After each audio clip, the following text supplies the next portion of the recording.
All right, welcome to today's webinar Wednesday, Lead and Copper Rule Revisions, Service Line Inventories, and Idaho's Inventory Template. My name is Tondi Clark. I am the Training Coordinator for Idaho Rural Water Association. We are pleased to have Cassandra Lemons as our speaker. Cassandra is currently the Drinking Water Bureau Compliance and Enforcement Supervisor. She is tasked with overseeing the lead and copper rules revisions compliance in Idaho. She has experience performing regulatory oversight of a variety of facilities. Cassandra has a short time today. If you still have questions at the end of this hour, please write them in your course evaluation and we will get back to you. I will now turn the time over to Cassandra. Thanks, Tondi. Can everybody hear me? Hope so. I can. Oh, good. Okay, thank you. So before we really get rolling, I just want to express my gratitude to Idaho Rural Water and the work that they do. I think their work is critical to the success of all of our small and very small systems, and so we very much appreciate the work that their staff put in. And then also I want to give a shout out to our DEQ partners and health district partners. I don't know if any of them are on this call, but they definitely don't hear it enough, but we appreciate the work that they and the service that they give to our citizens. And then finally to all of you, because without you, none of us can achieve the goal of clean and safe drinking water. And so, you know, the one thing that separates us from third world countries is clean and safe drinking water. So the work you do is critical. Thank you for everything you do and just keep on keeping on.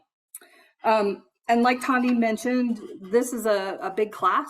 I know there are a lot of questions surrounding the lead copper rule revisions and all of the requirements and some of the myths that were floating around. And so I want you all to know that that's not gone unheard. We know there's a lot of need out there. We know there are a lot of questions.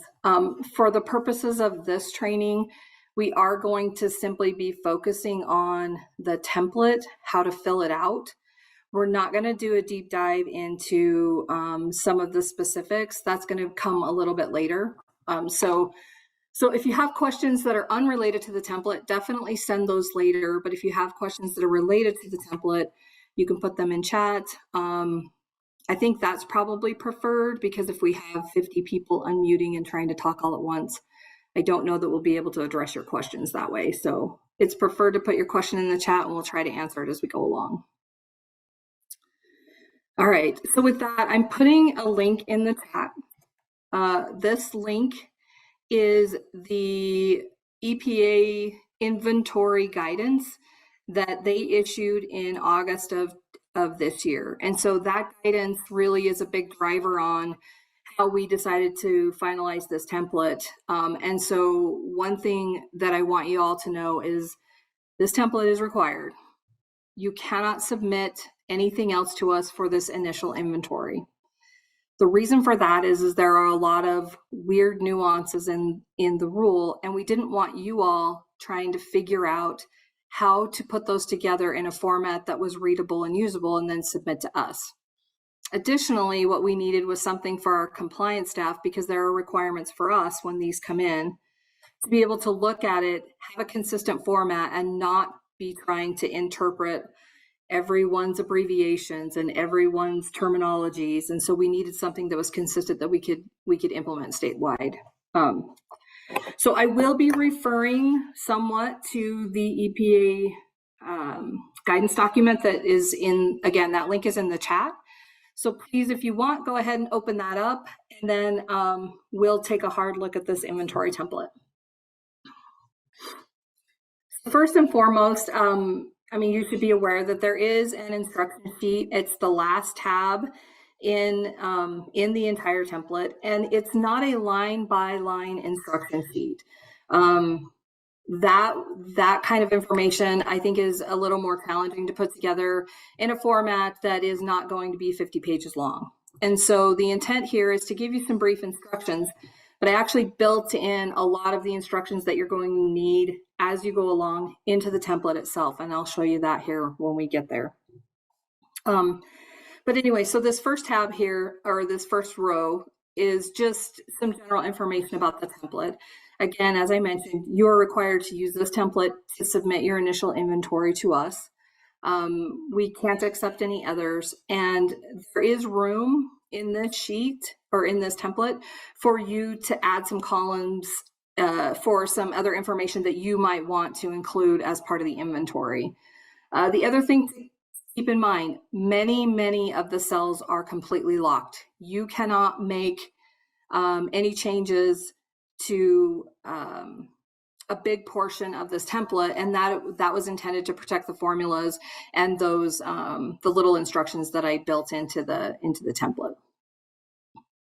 The summary information sheet, which is this first tab here, is general information about the water system, and it will contain, the summary for the service line inventory. You'll note here there are locked cells as well. Don't think your form isn't working just because your cells are locked. Just be aware that that's intentional to prevent you from modifying those formulas used to calculate that reporting information, which is critical to being able to successfully submit your inventory to us. The next tab in the template is the inventory sheet. You'll see here, this is the line-by-line entry of the public water system and private side service line materials. We'll talk a little bit more about, yes, it'll be 163 pages was the EPA guidance, which is why I don't ask you to go through it and understand it, but I used it to help guide this document. So yeah, thanks for that.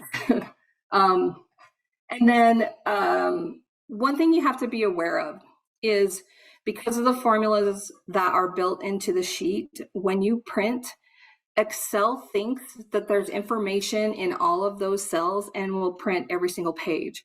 I think it's something on order of about 65,000 pages. Please be cautious when you print and select the area that you want to print. And I'll show you guys how to do that here a little bit later.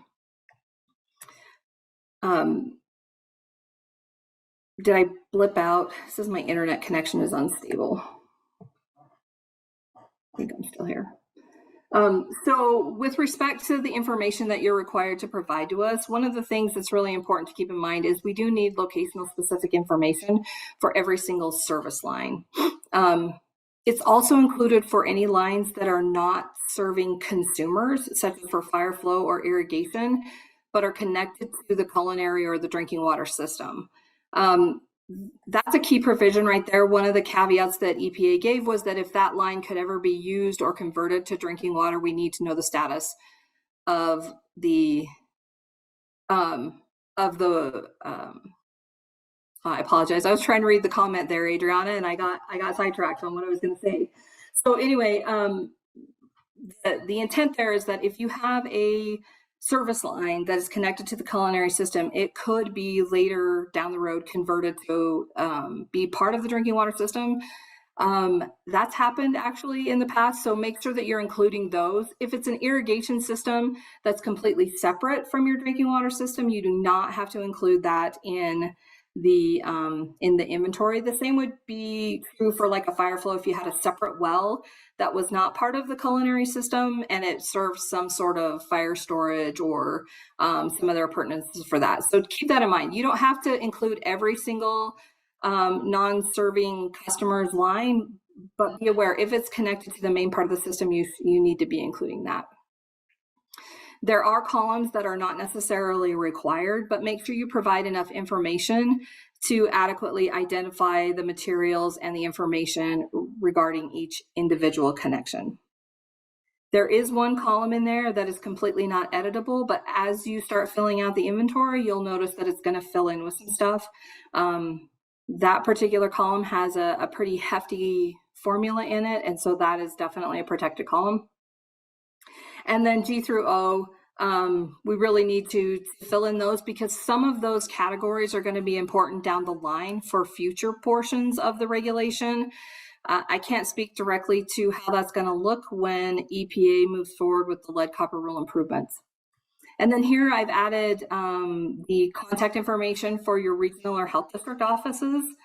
So keep that in mind that you can contact those folks and they can provide some assistance to you in addressing your questions. If they don't have answers, they'll reach out to me. You're always welcome to reach out to me directly, and Tondi can send out my contact information if she hasn't already. Okay. One more thing I wanted to mention is, I know this is a big lift for many of you. It seems daunting. My advice is to focus on what you know and worry about what you don't know a little bit later. I think once you start focusing on what you know, you may find that it's not such a daunting task. Okay, and look around you. There's 136 of us in this room, so you're not alone. There's a lot of folks out there in the same boat as you. Okay, so to the summary information page. This page is, as I mentioned before, specific details that are important to satisfy portions of the rule. So the first thing we definitely need to know is what your public water system ID number is. So you can see here that there's this little pop-up box. It just tells you what it is you're supposed to put in this field. So it always begins with ID to denote that we're in Idaho, and then it should be a 7-digit number after that. If you're new and don't know what that number is, let us know. We can help you make sure you know that. This is the public water system name. This is the name of your water system as it appears in our records. This is important to help make that connection. It's not necessarily critical that it be exact. Like, for example, if you say City of Twin Falls and we have Twin Falls, City of, that's okay. City of Twin Falls is just fine for that. If your name that you call yourself is extraordinarily different from the way it appears in DEQ records, you should reach out to your compliance staff to see how to get that resolved, because we don't want it to be drastically different. For example, if your HOA was sold and now they're calling themselves Gold Canyon Mine instead of Rock Creek Estates, we would want to make sure that our records reflect the new name. Service line ownership. So this one has been a little bit of confusion. So basically what we need to know is, do you have service lines that are wholly owned by the public water system? You have service lines that are wholly owned by the private or the customer, or do you have a combined situation?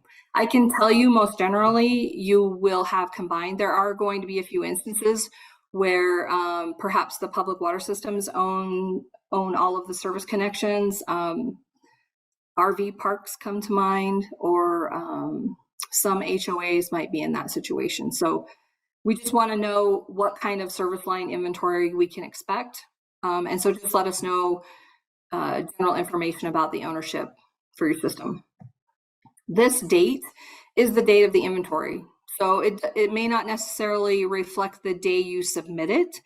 I mean, for example, if you get it done the day before it's required to be submitted to us, you put that date in here. The important part here is that later on, you'll be required to submit updates to your inventory. And so we'll want to be able to chase those dates. So we will be comparing the date of the inventory that we had that was submitted versus the date of the inventory you're submitting today. So make sure you update that periodically as you're making those updates.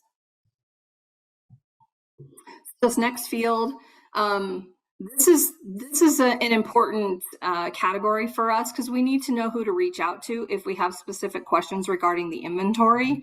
I can't predict right now what those questions might be, but you want to put the appropriate person in there. So, for example, if you are the designated operator, you may or may not be the right person to be the point of contact for information regarding the inventory. I mean, it's going to be system specific, so it will depend on who developed it and who the water system decides to designate as that contact person. For some of you, it might be your GIS folks. There could be an environmental compliance officer in your system, or it could just be you. So you might be the person on the hook for answering your questions about the inventory. I put a title in. It's optional. If it's important to you and you want it filled out, feel free. Otherwise, you can leave it blank. Give us a phone number so we know how to get in touch with you, whether it's a direct line or a general business line or a cell phone line. I don't care. Just depends on how you want someone to contact you. Same with email. You don't necessarily have to put both of these in there, but if your preferred method of contact is email and you don't want people calling you, don't put your phone number down, just put your email down. That information is really at your discretion. Inventory availability. If you are a public water system and you serve more than 50,000 persons, you are required to make your inventory available on your website. If you serve fewer, if you're at that 50,000 or less, you have to provide a location, a physical location where the inventory is publicly accessible. For some of you, that might be a public works building, maybe the public library, I don't know. If you are an HOA and you don't necessarily have a like an office location, you can designate an address. There are a couple of other options that we're exploring right now. We're looking at how to host inventories. So when you submit them to us, they turn around and are publicly accessible. We don't have that in place yet. We don't even have approval to put that in place. And so that's still up in the air. So don't bank on that happening. Make sure you're prepared to have somewhere where the public can ask to view that service line inventory. How are you defining service line? So there is a definition for service line in the Code of Federal Regulations, and it's basically the line that comes from the main to the point where it enters the premise. Does that help, Doug?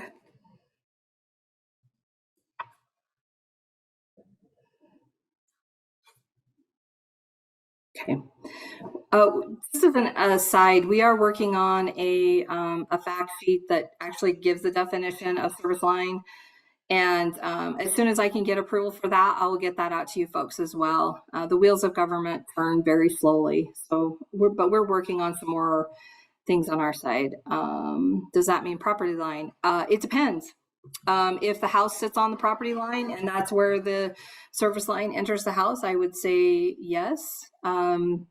Some of this information we'll talk about a little bit more about down the road, but there are some provisions in the guidance document that will answer some of these questions. So hold that thought, Shane. I promise I'll get to you in just a second. Inventory summary. So this section is automatically calculated from the inventory sheet. So you can see here, these are all zeros. And so these are the specific categories that EPA is requiring as the initial reporting. So these are the 4 categories that we will be required to upload to the federal database as part of the reporting requirements. And so these are formulas that are automatically calculated, so you don't have to do anything here. And this total connections is a metric for our compliance staff to kind of do a quick check and look and see how many service lines or service connections that we list in our current compliance database versus how many you're reporting here.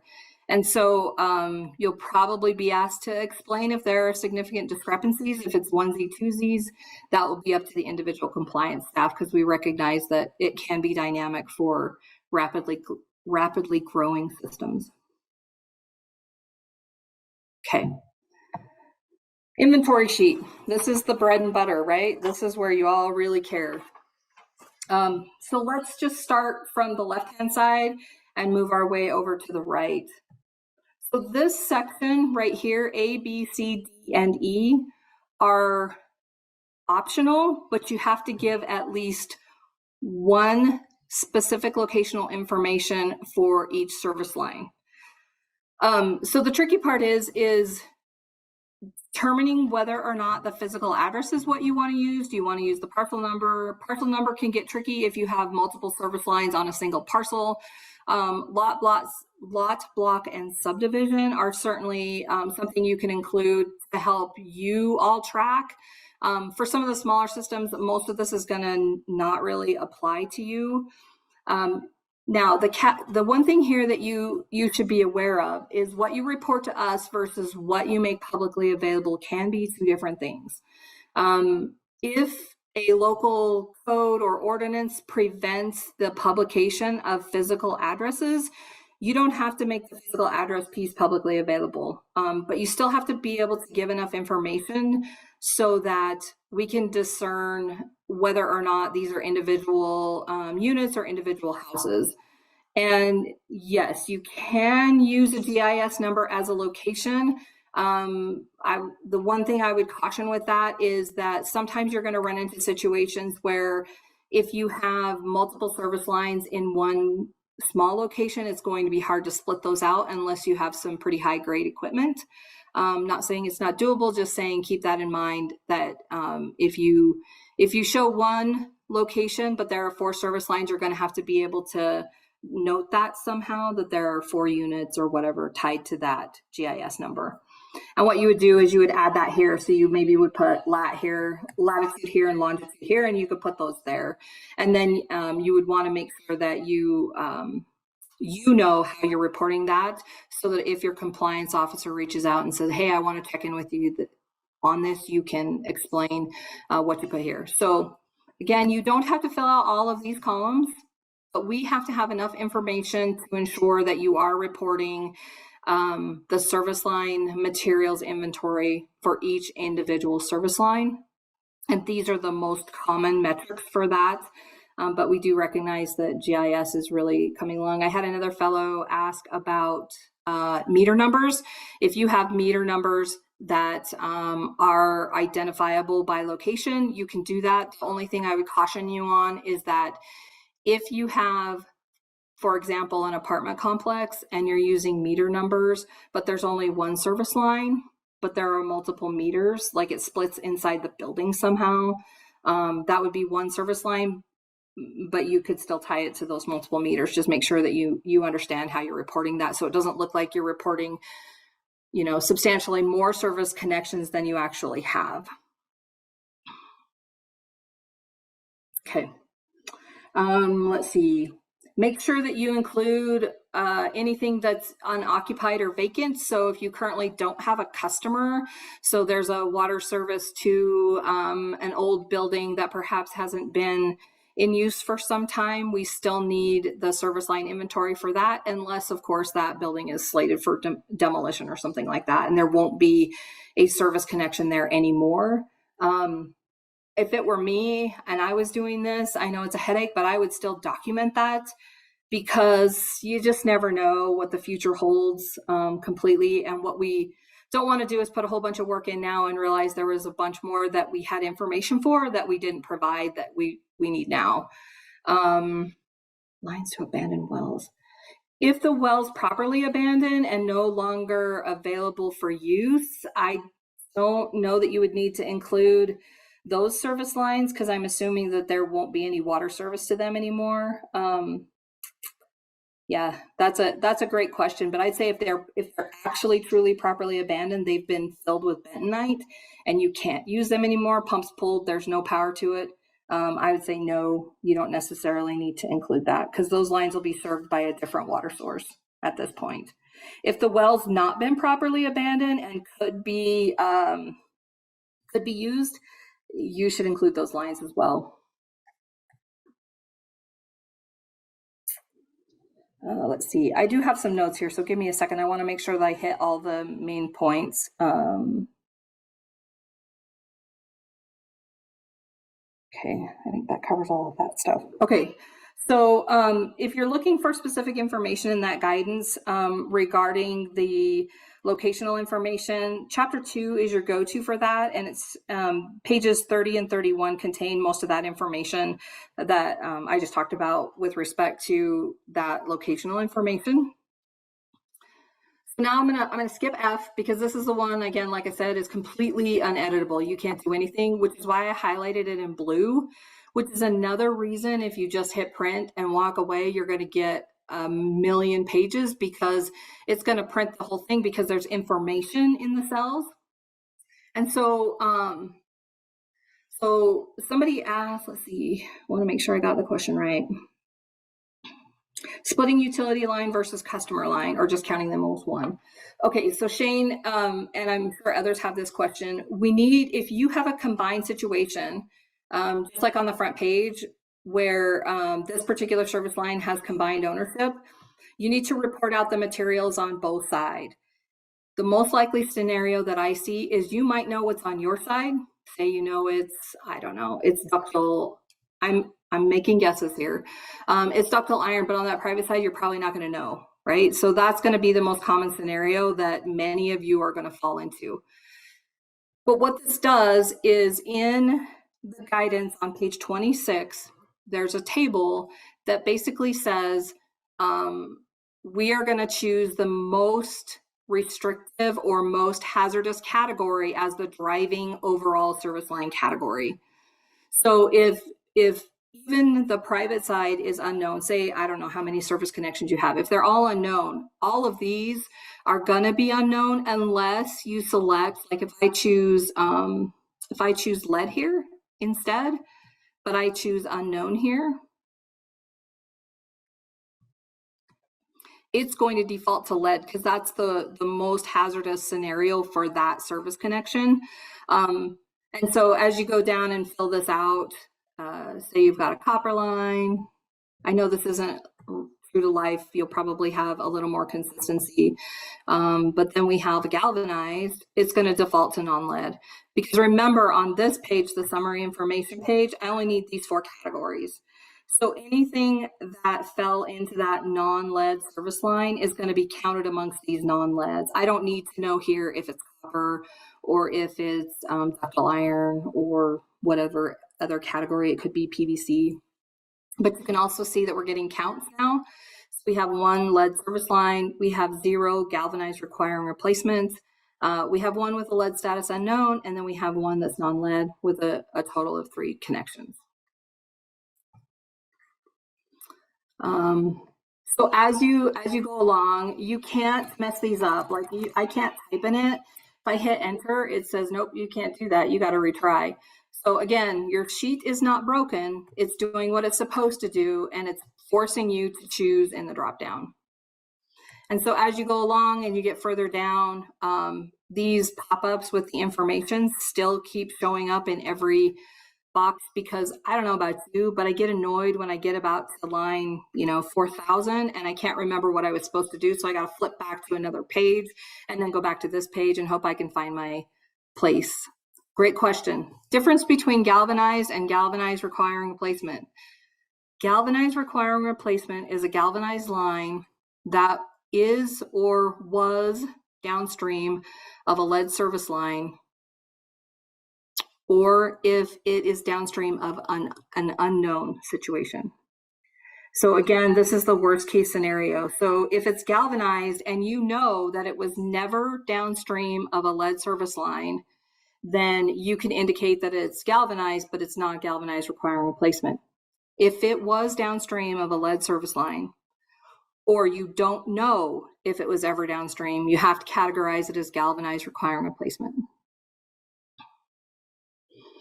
Evan, if we know the material of a few properties, but we don't know all of them, can we assume service line material based off of known service line materials?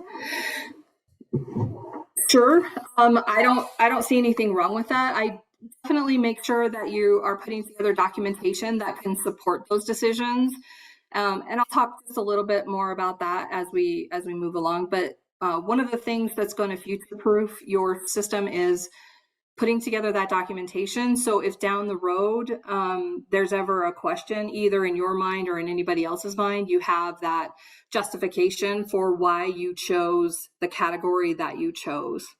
And I can tell you, all of our compliance staff are looking at this from the perspective of this initial service line inventory that you're going to submit is going to be imperfect. Right? There's going to be areas where we might have an entire column or a big chunk of the column is unknown. We understand that. And so nobody's going to There's no, I don't know, additional violations or points for having a whole bunch of unknowns. The caution here in choosing unknown is make sure you really don't know. Like, don't just say, you know what, this is too much work, I'm not going to do it, I'm going to call them all unknown. Because under the lead copper rule revision right now today, oh, sure, Adriana, let me see what I can do.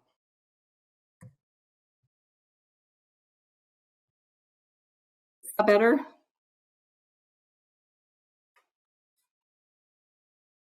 Fabulous. Okay. So the cautionary tale for designating unknown is that if you have a lead exceedance and you have a whole bunch of unknowns, those count towards the required percentage for the replacement of lead service lines. So that's one of the pieces why you want to make sure that if you really don't know, and there are some ways to get at this information. We're going to talk about a few of them. And so in plastic, same as poly, yes, plastic and poly are somewhat synonymous. And then is lead gooseneck considered a lead service line? It depends. If there is, so typically goosenecks under EPA's guidance are 2 feet or shorter. Now, that being said, I've heard tell out there are goosenecks that are far longer than that. So really it's just about you deciding what the definition for your water system of a lead gooseneck is. Now, I wouldn't go down the rabbit hole of calling the actual service line a gooseneck, just to get out of calling it a lead service line.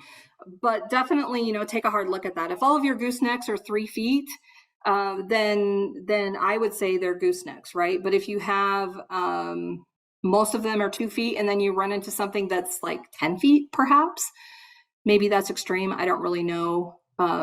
You may consider calling that a lead service line just as a metric of protection for you and your water system.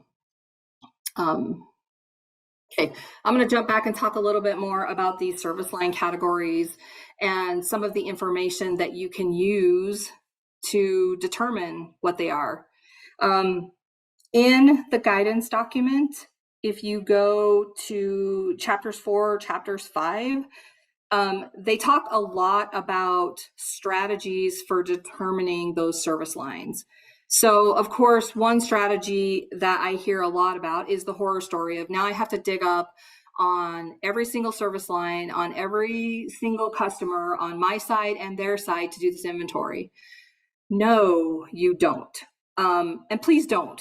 Don't just start digging because the expense there is astronomical. First thing you're going to want to do is make sure that you understand where your access authority lies, right? Because you don't want to get into a situation where you're trespassing on private side. So don't get yourself in that position. I don't know all of the city and county rules and ordinances. And so it will be on you to have an understanding of whether or not you even have authority to access that private side, whether you need to ask permission, or I don't know, maybe you own more than you think you do. So one place to look is first find out if you can even access, right? So don't just go trespassing. Definitely want to look at historical records. Those are pretty powerful. And if you have a, your records, if they're like all of ours, as you go further back in time, they get sketchier and sketchier. I get that. But like I said before, focus on the known. Okay, so if you have subdivisions that are in process right now of they're out there developing the roads and putting in the mains right now, are those going to be lead service lines? The answer is no, they're not. And so that's a great way to really get your inventory started, right? You can just go in, and even if you don't have those physical address numbers, you can put in lot, block, subdivision, or parcel numbers, or however your county sets that up for you initially. And you can just fill in that information, and you can just go right down and just click that they're not lead all the way down. And then you're going to say, well, we developed it in 2022. And so that's a valid look at your records. The other piece is consider if you have tap cards available to you, if you have plumbing inspection records available to you. I can tell you, I did meet with the Plumbing Bureau, and their inspection process did not require the inspector to document the material type. That doesn't mean they didn't necessarily, but he also indicated that their records may or may not contain what you're looking for, but he's happy to help assist wherever he can. And so if it looks like something that all 1,000 of our water systems are going to submit public records requests, let's work together on that, because we might be able to garner something that is a little more easy for them and for you, rather than just submitting those public records requests. But also, DEQ has a large volume of records over time as plans and specs and facility plans, those master plans that you all love putting together. You can submit that a public records request to us if you have gaps in your records and you're like, I know that existed somewhere. You can check and see if we have those records. We do have an online public record request submittal, so you can just go online and submit what you're looking for. Again, I can't promise that the information you seek is there, but it is an avenue for you to look at. So some of those old plans were great. Those old hand-drawn ones, man, they put a lot of information on those. So don't discount those as a source for your records review. Some of the other information in Chapter 4 and Chapter 5, some of those other investigation methods are visual, right? So you're out working, you have a crew already digging up out there, I don't know, you're redoing a main or something, or you had something break, you've got a leak and they're working on it. They've already got the ground open up. If they happen to be where they can visually verify that service line material, then I would recommend that all of your boots on the ground have those little tiny spiral notebooks and a pencil in their pocket, and that you're asking them to document that. For you folks that are a lot smaller and probably aren't performing as much maintenance, I know that's a little more challenging. But again, any opportunity that you have to visually verify is a great start. So let's see, what if the service line is two different types of materials, such as copper and galvanized? You would probably want to pick the, again, the most restrictive scenario. And so I would choose galvanized, but again, be cautious and make sure that you know whether or not it's galvanized, or if it's galvanized requiring replacement. And then Chad says, a lot of meters are set in copper setter, which ends downstream, copper union. So we'll talk a little bit about how you can engage the customer and how you can find out what's beyond that union. No, you don't necessarily need pictures to provide evidence of what you found, but pictures never hurt you, right? Because if you're ever questioning yourself, one good story that I like to tell is we were talking to another state and they told us a story about using inspection and tap cards.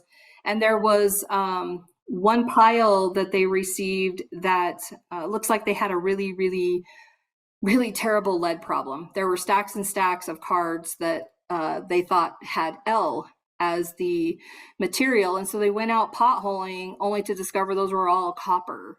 And so the gentleman who was filling those cards out, his C's were a little bit lazy, and so they looked like L's. So pictures would have really helped in that case to avoid them having to go out and pothole as much as they did. For newer water systems constructed after 2000, there are no lead service lines. Does the overall service line? Yes. Every single service line for every single connection for every single community and non-transient, non-community water system is required to list a service line by service line inventory to us. There is an option for smaller systems down the road when they're supposed to provide an update to certify that there were no changes. But yeah, everybody's required to submit this line by line inventory to us. Does that answer your question, Bob? Did I miss any questions so far? I don't think so. Okay, so there's options such as that visual investigation. So another strategy that some other states used is to engage the consumer or the customer and ask them to look, give them some tools. There's a couple of websites out there that provide some good information on how to determine whether you're looking at lead or are you looking at galvanized or copper, because not everybody knows, right? You guys look at that stuff and you have a pretty good idea of what you're looking at, but not everybody understands that. And so there is information out there. On page 55 in the guidance document is part of chapter 5, and then on page 59 there is a link to an EPA website that gives some of that information that you can utilize in aiding you in helping your customers make that determination. I realize you're placing a lot of faith in the information that they provide you, and that's okay. Again, we know this is an imperfect process, and all we expect is that you do the very best that you can and not just throw your hands in the air and say, well, everything's just going to be unknown and I'll deal with it down the road. Because again, that's a very dangerous place to put yourself in. There are other states who engaged their consumers and just asked for permission. Hey, can I come into your house and look? There's a link in the earlier chat for the EPA guidance document. Kay Leonard. So if you search your chat box way up when we got started, there's a link. Okay, so there's a couple of different ways you can do that. Some cities incentivize. So if they sent out, self-identification cards, and if folks sent it back, they got put in for a drawing. Inventory is due October 16th of 2024. So you can incentivize that, put in for a drawing, or I don't know. There's a lot of different ways you could come up with it. It really depends on your water system. It depends on, what resources are available to you. And I know for everybody right now, resources are pretty limited. There's closed circuit TV. There are sampling protocols. If you go to page 65 through 66, it talks a little bit about how to determine using multiple liter sampling, whether or not you're getting service line water versus home plumbing. Yes, Joe, you can use customer verified under that, but you're going to have to provide some documentation on how you obtain that information. So make sure that you compile that and be prepared to present it to your compliance staff. And then there's, of course, excavation, which is exceedingly expensive. So, I would caution, perhaps consider that as a more last ditch effort.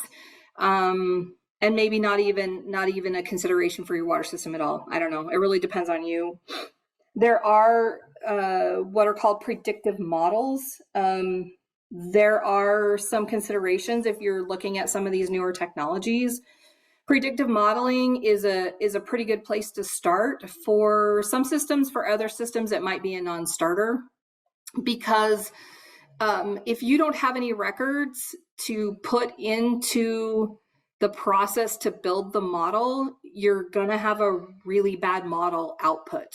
And so basically, it's just a mathematical process for determining the probability that you will find lead in a given area, again, based on the information that you provide. Are there contractors that can be hired to perform this service for us?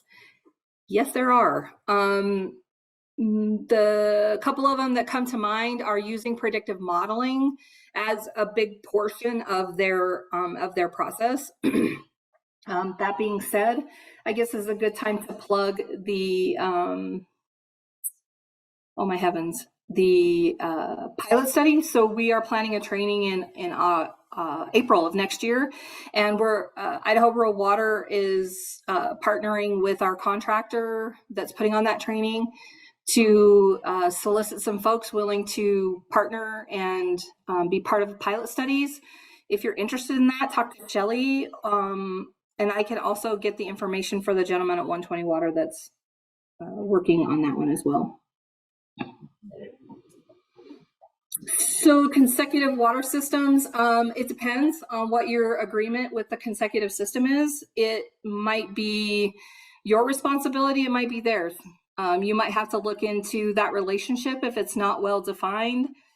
Now is probably a time to look at it if they're truly a consecutive system. So yeah, unfortunately that's a big, it depends.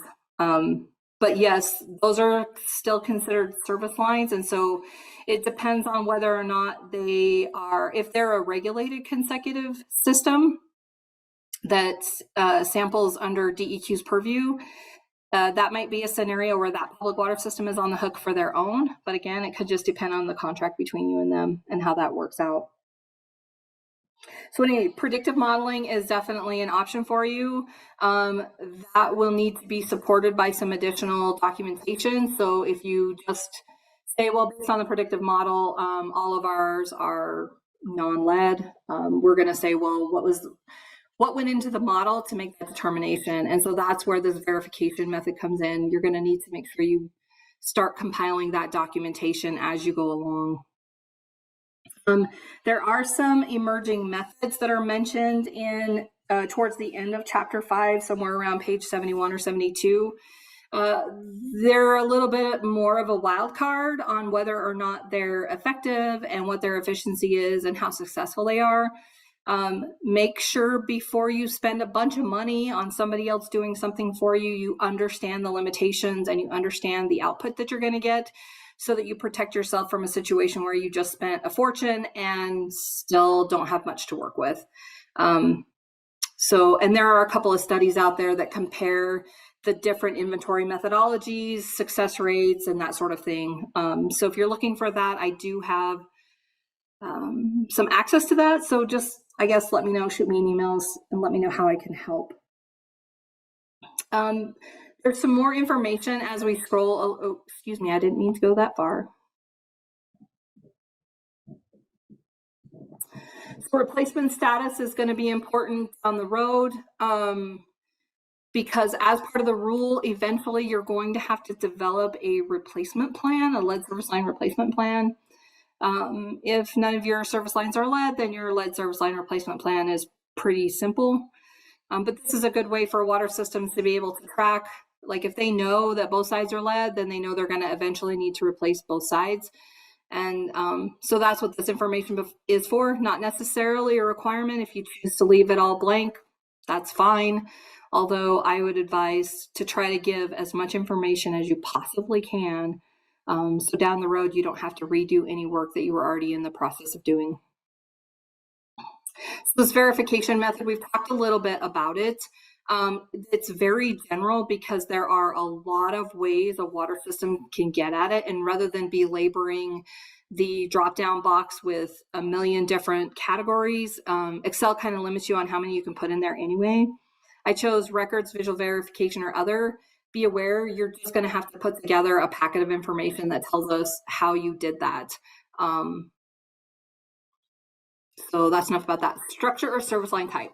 This might be important for tracking. One of the metrics in the lead copper rule revision right now is sampling of school or child cares. So you're gonna want a way to help you track that. But again, do not worry about anything other than the inventory right now. That's your focus. Idaho is not seeking primacy for the lead copper rule revision. That's a really long story and we don't have time for that here today.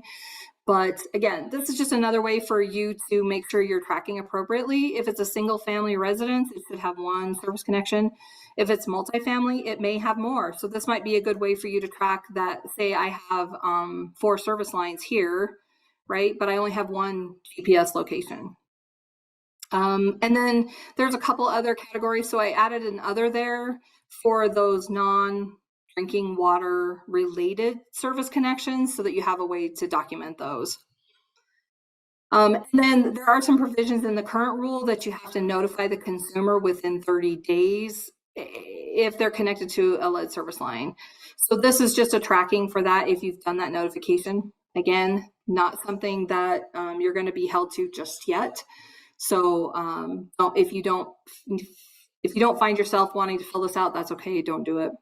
And then we added this ability to track private side replacement so that if you you know that you need to replace it and you've got it scheduled, it was not scheduled, or the private side denied you access. And so you're not on the hook for making those replacements on the private side necessarily. Okay. So from the perspective of the rule, the way the rule reads is that you're responsible for letting them know that they have a lead service line if you know, and then offering the opportunity to coordinate that replacement at the same time that you're doing your replacement. Doesn't necessarily say that you have to pay for it. You can if you want. I can't tell you no. You have to document that you tried twice. You tried that communication piece twice, and either you got zero response, which counts as a denial, or they just flat out said, no, stay off my property. I'll shoot you if you show up. And then you can also put whether or not it was completed, and so then your next inventory is you're gonna update that service line and indicate that it's no longer lead. This is just an extra category, and then here, like I said, you can fill out as many as you want. Excel has something on order of 65,000 columns, so you have lots of room here to add whatever you want. Real quick, I got about 6 minutes left, and it looks like there's a couple more questions I need to answer. What I want to show you is, can you see these little dash lines here? Somebody either unmute and say yes or type yes in the box. Yes. Fabulous. Okay, that's going to be your print line. So that's going to tell you what the print page is going to look like. So in Excel, if you go up to the upper left and click File and then go to Print, I want to show that. So look here at the bottom, you have 64,524 pages. Okay. Again, that is because this is all highlighted blue and there's information in every single cell where I put instructions or a drop down. So Excel thinks that it needs to print all of that. You want to make sure that you only print the pages that you want it to print. So you need to constrain it by the number of pages. I have it set up so that it prints across and then down.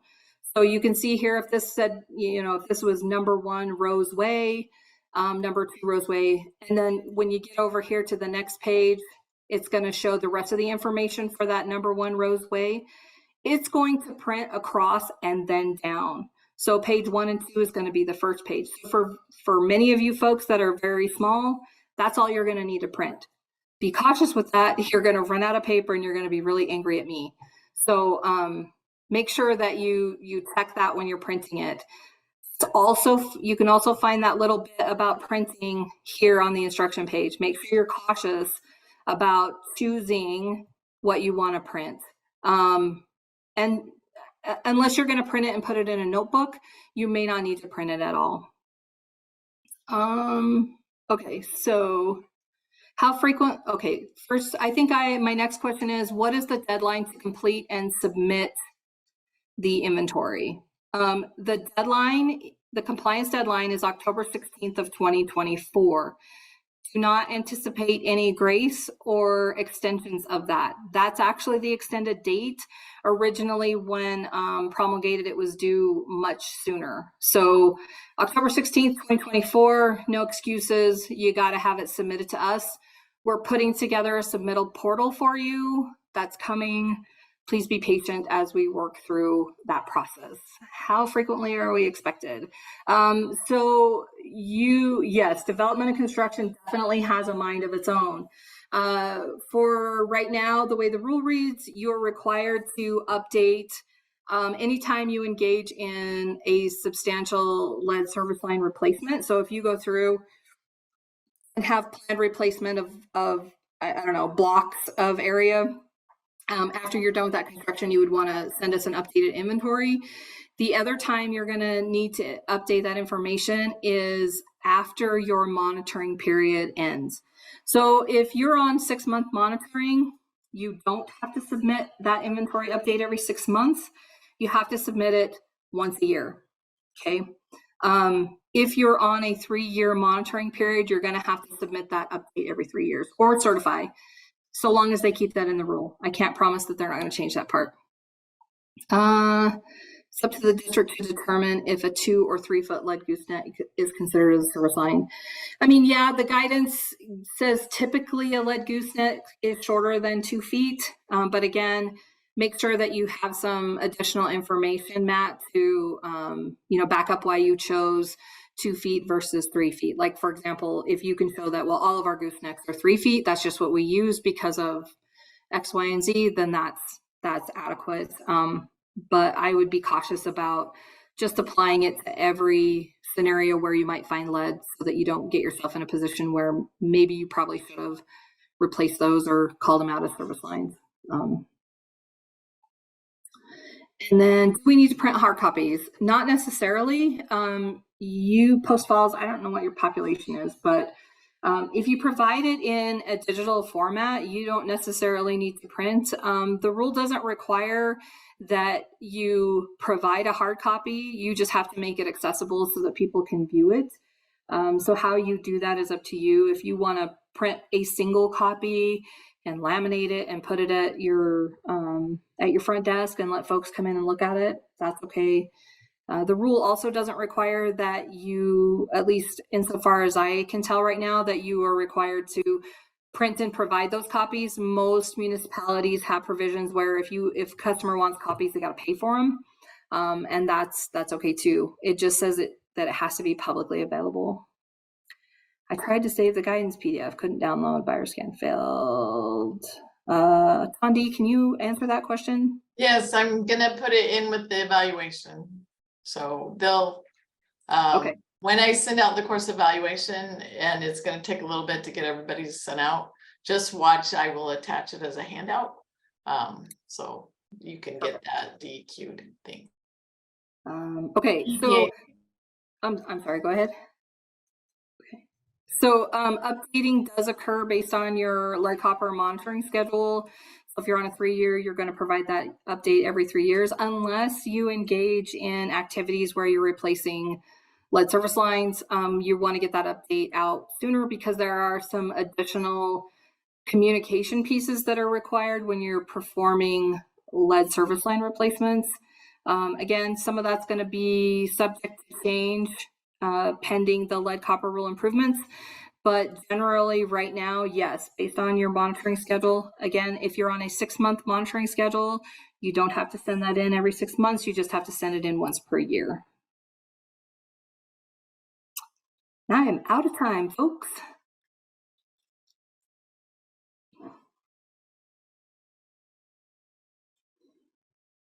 Okay, are you done? I could probably talk for another hour, because I know there's a lot of questions out there, but folks are probably wanting to get back to work. And but again, I'm happy to try to answer whatever questions you have. I know you've got more. Just make sure you're doing the best you can, and let us know if there's any needs that you have that we can. Bob, clarify if large systems are required to post a report on their website. If you serve 50,001 persons, yes, you're required to post the inventory on your website. Hey. Hey, Tondi, this is Shelley. Just to remind folks that in April, there will be free 2-day workshops for lead and copper and how do you do these inventories. I don't have the dates off the top of my head, but they're mid-April. There's one in Western Idaho, Southeast Idaho, and North Idaho. They are offered in person and virtually, each one. So those dates are on our training calendar. Actually, Tawny, maybe you could send that out in the evaluation too, so folks can get those dates on their calendars. But again, there are 3 2-day workshops for free that DEQ is putting on. So make sure that you've got yourself and possibly another person or so to attend that workshop with you. That's awesome. Yeah. I already sent out a couple of them without it, but it'll be in the training calendar. So watch that. If you look on the chat box, I'm going to stop recording. I want to thank Cassandra right now. And I'm going to